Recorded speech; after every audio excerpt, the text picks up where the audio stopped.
Em nome do Pai, do Filho e do Espírito Santo. Amém. Programa de Formação Católica do dia 4 de julho de 2022, segunda-feira. Nós estamos comemorando o aniversário de 15 anos da 5ª Conferência Episcopal Geral do Episcopado Latino-Americano e Caribenho, que foi realizada em 2007 em Aparecida e que teve como lema Discípulos e Missionários de Jesus Cristo, para que nele nossos corações, ou melhor, nossos povos tenham vida, que resultou no conhecido documento de Aparecida. O então cardeal Jorge Mário Bergoglio, arcebispo de Buenos Aires, presidiu a comissão de redação do texto, e seu conteúdo tem um vínculo amplamente reconhecido com o pontificado do Papa Francisco. Em 2021, a pedido do Papa, o CELAM iniciou uma ampla retomada continental desse documento, que culminou num texto recém-lançado intitulado Nossas Dívidas com Aparecida. Balanço 15 anos depois. Com essas reflexões, ou como essas reflexões podem ser úteis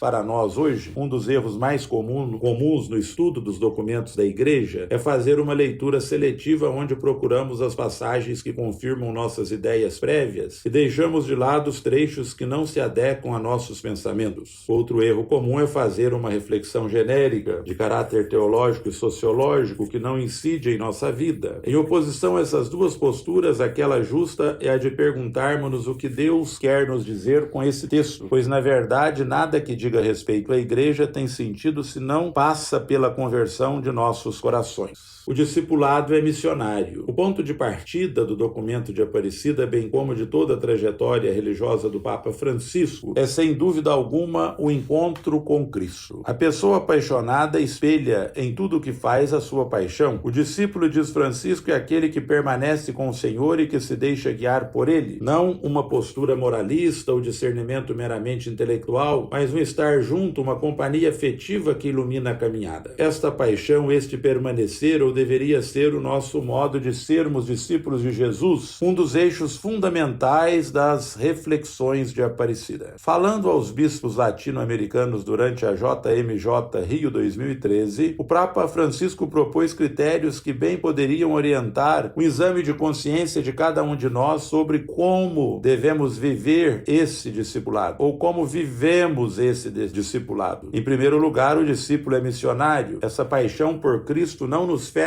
em nós mesmos numa postura intimista, mas é vivida indo-se ao encontro do irmão, se ocupando de suas necessidades, comunicando a ele a alegria que vivemos. Quem se fecha em si mesmo, ainda que com boas justificativas, como excesso de trabalho ou saúde precária, não vive plenamente esse discipulado missionário, mas se nos propusermos a tal, Deus nos ajuda a superar qualquer dificuldade e realizar o seguimento a Cristo e o encontro com os irmãos. Nesse discurso aos bispos, o Papa ainda diverte tanto contra as reduções socializantes quanto as intimistas, que chamou ideologização psicológica da fé, alerta contra o intelectualismo dos católicos iluminados e o desejo de uma restauração de disciplinas e valores que podem até ser justos, mas acabam se confundindo com uma dinâmica moralmente humana. O lema de Aparecida, discípulos e missionários de Jesus Cristo, para que nele os povos tenham vida, reafirma a centralidade de Cristo, tanto em nossa caminhada humana, é nele e não nas riquezas, prazeres e ideologias que temos a vida, quanto na promoção humana, pois o discípulo missionário não pode estar alheio a tudo aquilo que diminui e alvita a vida de nossos povos. As condições de pobreza material e as injustiças sociais estão entre os maiores desafios ao nosso discernimento cristão. Ninguém em sã consciência poderá duvidar que tanto a vida terrena de Jesus quanto a atuação histórica da Igreja estão marcadas pelo compromisso para com os mais pobres e fragilizados, sempre na busca da realização da justiça e do amor. Contudo, as formas pelas quais a justiça se realizará e a pobreza será superada são questões polêmicas, carregadas de visões ideológicas e politizações. Muitos cristãos se negam a enfrentar esses problemas, outros abraçam uma posição ideológica que lhes parece conveniente e até instrumentalizam a mensagem cristã para se sentirem legitimados. Nenhuma dessas posições é possível para aquele que deseja viver como um discípulo missionário. Somos convidados a enfrentar o risco da ideologização, o aborrecimento causado pelos discursos sectários, as dificuldades e o cansaço do trabalho comprometido com a realização do bem comum. Um olhar que nasce da fé e da oração. Mas como superar a ameaça de ideologização da fé? Francisco lembra dois aspectos importantes das reflexões em Aparecida, que muitas vezes são perdidas por serem dadas por óbvias. Em primeiro lugar, a importância da oração com o povo de Deus, pois os bispos não apenas tinham sua rotina de oração ou de orações, mas também estavam perto do santuário e da movimentação e da oração dos peregrinos que o visitavam. Depois lembra que não existe um ver neutro, toda a compreensão da realidade se dá a partir de um quadro referencial. Então se pergunta Bergoglio, com que olhar vamos ver a realidade? Aparecida respondeu, com o olhar do discípulo, com o olhar do povo de Deus. Não existe discernimento cristão sem oração, e a oração não é intimista, é um ato íntimo, mas que se conecta a toda a comunidade cristã. Essa postura orante, em saída, não determinada apenas por nossos sofrimentos e aspirações, não é óbvia e pode exigir um grande trabalho de conversão de cada um de nós. Por outro lado, nesses tempos de incertezas morais, batalhas ideológicas e polarização política, pode ver o mundo com os olhos de Cristo, ou poder ver o mundo com os olhos de Cristo deveria ser um dos nossos esforços mais importantes. A introdução e o primeiro capítulo do documento de Aparecida são particularmente instrutivos do que seja esse olhar a que se refere o Papa Francisco. Ao retomar em rápidas pinceladas a caminhada da Igreja em nosso continente, os bispos recordam as luzes e sombras desta história feita por seres humanos e sujeita às nossas contradições e pecados, mas nunca perdem de vista a gratidão e alegria pelos dons recebidos. Como iríamos ver mais tarde vários escritos do Papa Francisco, o documento nos mostra um olhar cristão que é sempre humilde, nunca triunfante, sempre repleto de fascínio e gratidão pelo amor e pela beleza dos dons recebidos. Esses capítulos, que podem até parecer óbvios e formais, apontam para uma postura diante da realidade carregada de fascínio pela beleza, cheia de alegria e gratidão pelos dons recebidos, permanentemente comprometida com o bem dos irmãos. É um modo cativante de viver a fé, mais do que suficiente para justificar a retomada do documento. Como dizem os bispos, citando o magno Papa Bento XVI,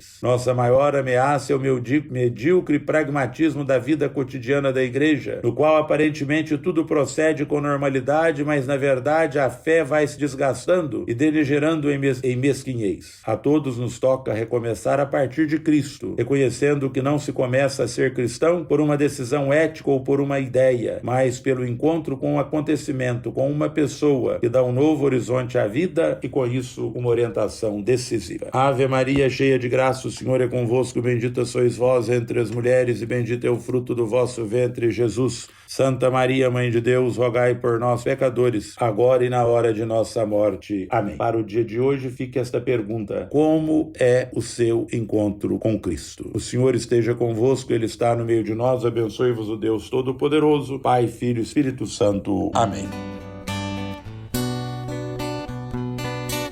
Nada poderá te separar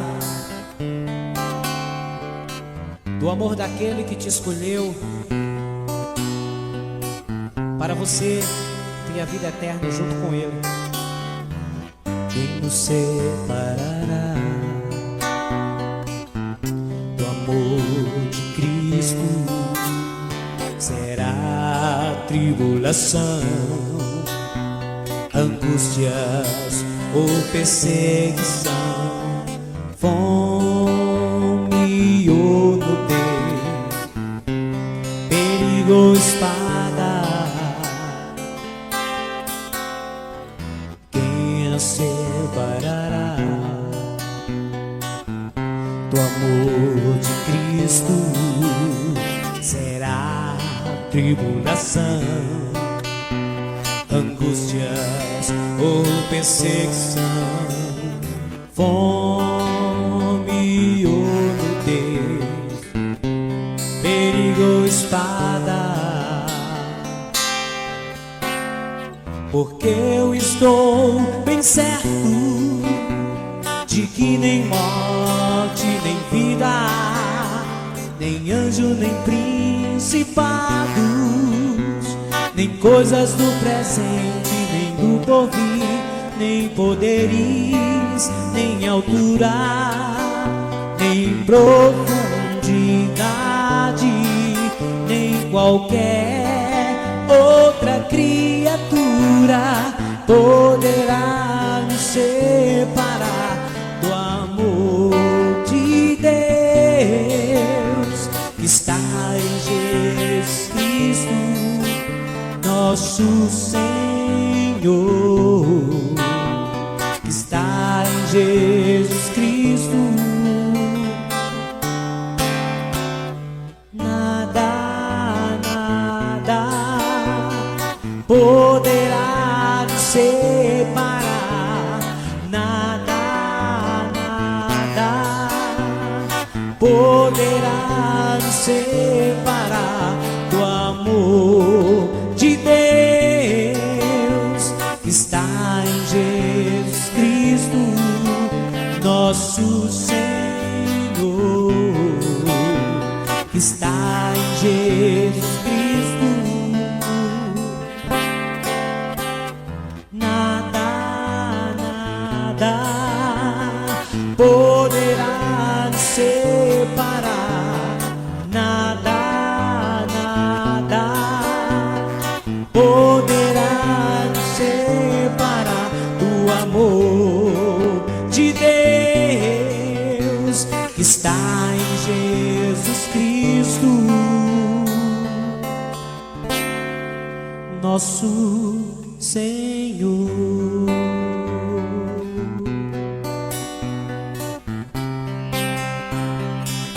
Nosso Senhor,